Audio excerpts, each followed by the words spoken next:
哈马斯丧失加沙控制权，企图用被扣人员换5天全面停火时间。13日，俄军全线反攻，结果俄新社确认赫尔松防线溃败，俄军撤至更有利的位置。北约没忘乌克兰，德国计划2024年对乌军援翻倍。下面请看详细报道。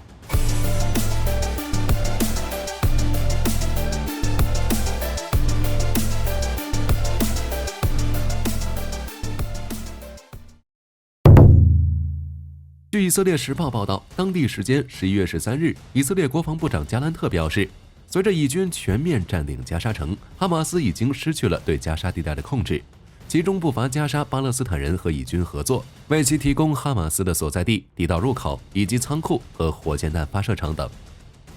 我们从以色列军队每天发布战报也能看出，哈马斯在加沙的军事设施正在被摧毁和拆除。如以军在12号控制北部城镇拜特哈嫩及杰巴利耶之间的卡梅拉地区行动中，就摧毁了哈马斯所在区内的基础设施，包括针对以色列的远程火箭炮发射装置、导弹发射阵地、地底隧道以及观察哨站和多名武装人员等，甚至是一些被欧盟和美国列为指挥官的头头，也在以军的行动中被击杀。如据耶路撒冷邮报报道，当地时间13日，以色列安全部门表示，以军在对加沙的空袭中就打死多名哈马斯高级指挥官，其中包括汉尤尼斯旅反坦克系统负责人雅库布·阿舒尔和情报部门负责人达巴巴什。对此，以色列国防部长加兰特总结称，以军部队正在向前推进，并按照计划执行任务，而哈马斯正在向南逃亡。加沙巴勒斯坦人正在打击哈马斯的基地。而哈马斯方面对此暂未做出相关回应，但他们好像也并未放弃抵抗。根据路透社最新消息，哈马斯武装团体艾兹丁·卡萨姆旅13日通过在卡塔尔的调停人表示，想凭借手里被扣押的70名人员来换取5天的全面停火，并且卡萨姆旅发言人乌贝达还给出了理由，这次休战是要在整个加沙地带分发援助。对于哈马斯用休战换取被扣人员获释，以色列方面尚未做出回应。但以色列对于哈马斯的谈判态度，内塔尼亚胡在12日播出的美国全国广播公司与新闻界对话电视节目中就有说明。对于谈判，他说，以方可能会与哈马斯谈妥协议，但协议是军事压力的结果，并称如果协议可达成，我们会正式宣布。至于为什么是军事压力的结果，这是因为以色列在军事和外交上有着绝对的优势。在军事上，以色列对哈马斯拥有一边倒的碾压优势。在以军努力把巴勒斯坦人和哈马斯区分开来后，凭借不打巷战、不进地道的策略，用离地模式炸毁地道，掩埋哈马斯。光是炸毁地道这一项，就让3、4千哈马斯葬身地下。同时，以军还用坦克、装甲车、推土机等设备分割包围了哈马斯。据悉，在以军开始对加沙地带发动地面行动以来，2周时间发起的袭击就有4300次。摧毁了数百个反坦克导弹发射场和约300个地道竖井，袭击哈马斯的基础设施不下3000个地点，其中包括100多座诱杀建筑和数百个指挥中心。可见，哈马斯的战地并非吹嘘的那么神勇。值得注意的是，以色列军方近期放出的证据几乎证实了哈马斯确实在利用医院等地来充当指挥中心。以色列国防军发言人哈加里表示，我们在医院的地下室发现了哈马斯遗留下的大量手榴弹、炸弹、爆裂物。更有迹象显示，被扣押人员曾在这里生活，因为这里有遭枪击痕迹的摩托车，疑似是10月7日所用的交通工具。同时，哈加里还表示，医院的地下室还分有居住区、厨房，甚至一些区域还连接着高层哈马斯干部房间的地道。他说，哈马斯控制着整个区域，并从医院发动对以色列的攻击。另一个值得关注点是，11月13日，以色列总统的妻子米哈尔·赫尔佐格透露称，他们的一个儿子也在加沙地带作战的数十万以色列人中。由此可见，内塔尼亚胡之前那句“如果能消灭哈马斯，以色列不惜对抗全世界”，战争结束后将不再有哈马斯这个组织，看样子并不是说说而已。如今，哈马斯更是失去了对加沙的控制权。想来，以军已经对哈马斯造成了足够的军事压力。若是谈判，以方必定会占优。当然，外部因素也不可忽略，因为现在反对哈马斯的声音越来越多了。如美国称停火不现实，但希望能尽快解救被扣押人员。德国总理舒尔茨12日也表示，反对在加沙地带立即停火，因为这将给哈马斯重新装弹的机会。到了11月13日，欧盟外交政策负责人何塞普·博雷尔在布鲁塞尔欧洲理事会上严厉谴责了哈马斯利用医院的行为。博雷尔代表欧盟27国共同发表声明，要求以色列最大限度地克制和瞄准，以避免人员伤亡，同时呼吁哈马斯立即无条件释放所有被扣押人员。阿拉伯国家在最新的峰会上也没有表态直接下场支援哈马斯，即便有国家表示要制裁以色列，但也遭到了其他阿拉伯国家的反对。这足以说明，哈马斯不仅错估了自己的实力，还错估了以色列消灭哈马斯的决心和外界的反应。哈马斯在外援、舆论以及军事上已经渐渐失去支持，被碾压是迟早的事儿。那哈马斯若是在战后真的消失了，谁来治理加沙呢？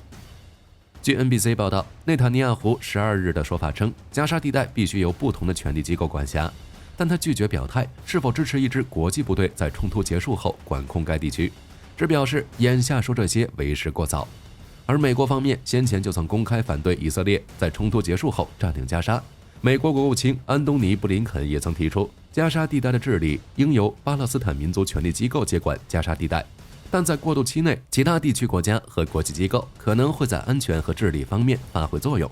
大家觉得以哈冲突结束后，谁会来管理加沙呢？接下来我们看俄乌战场的最新资讯。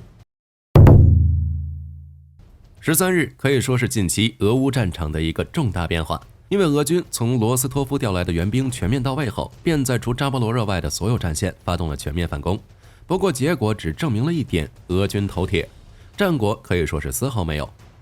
在赫尔松地区，乌军目前已经控制了克林基，并扩大了 M14 公路以南方向的森林地区。乌军还将这里的桥头堡连成了一片，并集结部队继续向科扎奇拉杰里方向推进。而负责这一带防御的俄近卫海军步兵第810旅是叫苦不迭，压力十分巨大，不断抱怨缺乏空中支持。因为在乌军的推进中，乌军使用了火炮、无人机、防空系统等多种武器，将第聂伯河左岸25公里范围完全控制了起来。俄军的飞机、无人机已经无法压制过河的乌军，目前乌军正在将更多的火炮、装甲车、兵员运过第聂伯河。而俄军在面对已经崩溃的赫尔松防线时，他们直接放弃了阻击乌军的前进，在距离第聂伯河左岸30公里的地方重新挖掘战壕进行阻击。不过有意思的是，11月13日，当俄新社发布消息称俄罗斯国防部已经决定重新集结部队，并将其转移到第聂伯河以东更有利的位置时，仅仅过去几分钟，俄新媒突然就删除了该公告，并称发布的是错误消息，向读者致歉。对此，俄罗斯国防部表示称，代表俄罗斯国防部新闻中心发送有关在第聂伯罗地区重组部队的虚假信息，这是一种挑衅。而俄总统新闻秘书佩斯科夫更是直接拒绝发表评论，但他强调说，在特别军事行动期间，我们不会直接在战场上评论事态的进程和状况，这是专家和专业人员的责任，只有军队可以，而且应该对局势发表评论。战争研究所在最新的报告中指出，乌克兰军队在赫尔松左岸确实取得了一些进展。由此可见，俄军重新集结部队并转移视真，重新挖掘战壕也没有错，错的是俄新社发布了消息。这是什么操作？不能说真话。火力军表示看不懂，还是说俄罗斯内部又矛盾了？但从战场结果来看，赫尔松防线已经无法阻挡乌军，崩溃已是事实。至于乌军在赫尔松推进能有多快，就要等乌克兰海军陆战队和特种部队在赫尔松左岸站稳脚跟后的行动了。让我们拭目以待吧。其他方向，俄军损失也相当惨重。如巴赫穆特前线，13日，俄军虽然发动了16次攻击，死伤无数，但均被乌军全数击退。在北翼，乌军已经成功的在别尔奇夫卡水库以南稳定了局势。在南翼克里什奇夫卡方向，俄军正在巴赫穆特西南方向的森林地区向克里什奇夫卡发动进攻，而乌军则依靠在铁路沿线稳住了战线，目前此地仍处于灰色地带。在东部前线，由于距离较近，俄军直接动用了直升机、战机、无人机和轰炸机等进行狂轰滥炸，并配合地面部队发动了猛烈的进攻。目前局势尚不明朗。而在北线库皮扬斯克方向，乌军则成功打退了俄军对利曼佩尔什、辛基夫卡、伊瓦尼夫卡和奥尔良斯克的几次攻击，并在伊瓦尼夫卡顺势反攻，又解放了一些奥尔良斯克的阵地。在南线莱曼方向，俄军向斯泰尔马西夫卡、纳迪亚和谢列布良斯克林业地区发动进攻，并空袭了谢列布良斯克森林，结果也同样未能取得进展。总体而言，经过这2天的战斗，战场各地的局势已得到控制，但俄军仍在寻找乌军的防御弱点，并继续部署他们的部队。估计接下来仍然会有恶战了。在援助方面，近期最大的消息是，德国计划2024年将对乌军事支持增加1倍。德国国防部长皮斯托里斯在当地时间12日宣布，德国2024年将把对乌克兰的军事支持增加1倍，达到80亿欧元。同时，他还表示，这对乌克兰来说是一个强烈的信号，表明我们不会放弃它。有消息人士称，德国政府方面已经原则上同意将对乌军事支持增加1倍。如果这一项预算最终获得议会批准，那德国的国防开支将占到国内生产总值的2.1%左右，达到北约要求其成员国实现年度军费开支占国内生产总值2%的目标。